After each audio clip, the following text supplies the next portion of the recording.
muli dito sa ating YouTube channel. Naway nasa mabuti po kayong kalagayan kasama ang inyong mga mahal sa buhay. At para naman sa mga subscribers natin na nasa ibayang dagat, nasa abroad, nasa malayo, isang napakalaking sakripisyo ang ginawa upang may mabago ang kanilang buhay at buhay ng kanilang pamilya. Dasal ko po lagi ang inyong kaligtasan. For this vlog, pag-uusapan natin ang dog 2026. Suswertihin ba ang mga dogs? Aalamin natin yan. Napapabilang ka sa Year of the Dog kung ikaw ay pinanganak sa taong 1922, 1934, 1946, 1958, 1970, 1982, 1994, 2006, and 2018. Yon ang mga taon ng kapanganakan ng mga dogs. Ano ba ang asahan ng mga dogs sa 2026? Let me give you an overview, pangkalahatan. Mga taong pinanganak sa Year of the Dog will have a pleasant year. Magiging maganda ang taong 2026 para sa inyo in terms of your career, profession, or hanap buhay, and in terms of your wealth.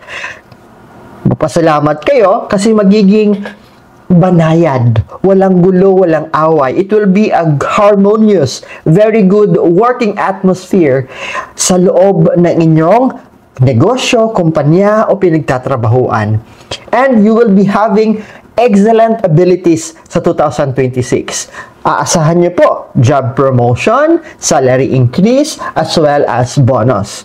You can also start a side business or you can try a new reasonable financial management pagdating sa pagmamanage mo ng inyong pera. And it will be effective at it will work for your favor. Talking about love and relationship naman, para sa may mga asawa na ng mga dog, hindi magiging ganon kaganda ang 2026. Kailangan mong magbigay ng effort para marisolba kung anumang awayan at hindi pagkakaintindihan ang mangyayari sa 2026 between you as a couple, kasama na ang mga kasama nyo sa tahanan o mga mahalin nyo sa buhay para masiguradong banayad o peaceful, matiwasay ang inyong pamumuhay.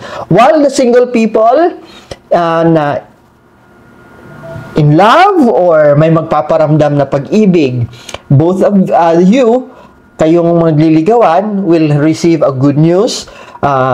It could be mabubuntis na gusto ninyo or it could be may magpropose na pakasalan kayo. Simulan natin ang aspeto ng karera. Bigyan natin ng mas malaliman na pag-intindi ang aspeto ng karera ng mga dog. As you can see on the screen, 5-star ang aspeto ng karera ng mga dog. Napakaganda, napaka-promising. But then again, kahit sabihin natin na napakaganda, kung hindi ka kikilos, walang paggawa, walang aksyon, walang determinasyon, at walang sentido komon, naku, hindi mo makukuha ang mga blessing na yan. Seize the chance to get promoted. Habang ang atensyon ay nasa sayo, habang bibigyan ka ng chance para maipakita ang inyong kagalingan, you show up, dress up, and explore all the possibilities. Magkakaroon ng banayad at matiwasay ang iyong relasyon sa mga katrabaho mo o di naman kaya sa mga empleyado mo o sa mga kasamahan mo sa kumpanya. In fact, you are going to meet some benefactors or noble people, mga taong tutulong at magbibigay sa iyo ng mga payo, ng mga essential o napakahalaga para mas maging magaling ka pa. Particularly, paborable nga ang karera ng mga dog, you have a lot of opportunities kung saan maipapakita mo ang iyong abilidad, ang iyong natatanging galing. Even if sasalubong ka ng mga problema, there will be noble people, there will be benefactors, there will be helpful people, mga taong tutulong, baback up sa iyo para maresolba ang mga problemang ito. So, kailangan mo lang magpatuloy. If you feel disappointed dahil sa sunod-sunod na problema or obstacles na kakaharapin mo, huwag mag-alala. Do not be disappointed. You need to continue because there will be novel people. And what's more, you would enjoy also harmonious working relationship. A good rapport ang ma-establish mo sa kasama mo sa trabaho, sa mga business partner mo, sa mga supplier mo. And there will be a long-term cooperation between you with your team, between you and your boss, between you and your employee, between you and your customers or your supplier. So magiging smooth. On the basis, the possibilities na na makuha mo ang inaasam-asam mo na promosyon is very high ngayong 2026.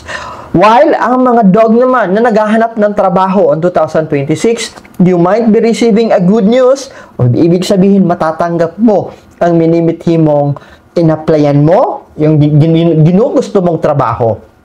So, you need to be an outstanding talent. Kinakailangan mo lang ipakita mo na mas magaling ka compared to the competitors, compare sa ibang taong nag-a-apply. Kaya galingan mo palagi pag humaharap ka sa job interview, galingan mo palagi kasi you will shine on 2026. Sa aspeto naman ng pera o kayamanan, di ba, pag sinabi kong ang aspeto ng karera pag maganda, konektado dito ang aspeto ng pera o kayamanan. Nakikita natin ang 5 stars sa screen dahil ang mga dog ay nasa magandang aspeto ng pera o kayamanan sa darating na 2026. Ano ba ang nakikita natin dito? Increase of your income. Madaragdagan pa yung income niyo po.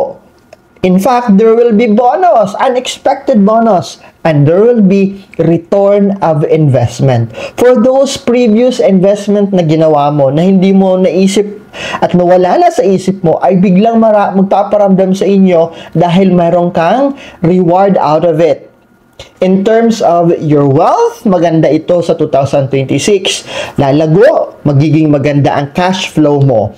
And yun lang. Ang advice ko lang, pag nahihirapan ka, pag may problema ka, may mga taong magbibigay payo sa inyo. Makinig ka ng mabuti, seek advice to experienced people. Seek advice sa mga mapagkakatiwalaang tao. And then take advantage of the good fortune to expand business or to open up a business dog dahil paborable sa inyo ang panahon for business, for opening business or business expansion sa 2026. Sa aspeto naman ng pag-ibig, nako, out of 5 star, nasa 4 stars ang mga dog. Ibig sabihin, pwede nyong i-pursue, pwede nyong ipagpatuloy ang mga naudlot nyong pagmamahalan for those na mga single. While, for those na may asawa na, for those na nakatali na, you are going to face problem. You are going to face obstacles. Ito'y mga hindi pagkakaintindihan, hindi pagkakasunduan na matagal nang kinikimkim at ito'y lalabas lang sa 2026. Kaya matutong makinig, matutong makiramdam. And, syempre, umupo. Huwag magwa-wild, pumasok sa kwarto, umupo kayong dalawa. Mag-uusap ng masinsinan. Hayaan ng isa ang magsalita while the other party would listen. At pagkatapos naman ng isang magsalita, allow the other party naman to reason out at makinig din. Dapat give and take relationship. Invest time. Ito ang napakahalaga. Sa may mga asawa na dog, invest time, invest effort sa 2026 para mabawasan ang mga posibilidad ng hindi pagkakasunduan. While yung mga single naman, magiging okay naman so far. Magiging harmonious ang relationship, magiging matatag ang inyong pagliligawan that will lead to proposal para magpakasal. But of course, I will always advise, precautions ika nga. Mas kilalanin ang mga tao o ang taong nanliligaw o nagpaparamdam o nagpapakita ng pag-ibig sa inyo. Mas intindihin, mas kilatisin at kilalanin sila para hindi ka magsisisi when you settle down with them. When you settle down with them, when you decide na mag-aasawa na talaga kayo. As you can see on the screen, 4 na star. Out of 5 star, 4 ang meron ang mga dog pagdating sa kalusugan sa 2026. Ito ang kailangan itatak ninyo sa isip ninyo ha, do check up, magpa-check up. Be careful with your gastrointestinal disease and stay away from animals and dangerous places. Nasa katamtaman ang takbo ng inyong kalusugan sa 2026. Excellent, pero meron ding mga konting problema na inyong haharapin. Just keep yourself fit. Do your regular exercise, magpainit sa araw, go outdoor activities kung may extra time kayo. You will be busy at work, yes, kasi napakaganda ang inyong kapalaran sa trabaho, magiging subsub ka, na kadalasan ay makakalimutan mo na kumain on time and makakuha ng tamang oras to sleep na very harmful sa inyong kalusugan. Kaya kinakailangan magkaroon ka dapat ng magandang healthy habit, healthy eating habit, healthy sleep habit. Kailangan ganun ha. And you need to go through physical examination para maunahan mo yung potensyal na karamdaman na namumuo dyan sa katawan mo at maagapan agad ito. While those parents needs to be careful with their children, lalong-lalo na kung magta-travel kayo kasama ang mga bata. You need to keep away from animals kasi pwede silang madisgrasya sa mga hayop, o di naman kaya do not engage into high risk na mga activities. Yung mga extreme na activities, iwasan nyo muna po ang mga ito, mga dog, lalong-lalo na kung kasama ninyo yung mga anak ninyo.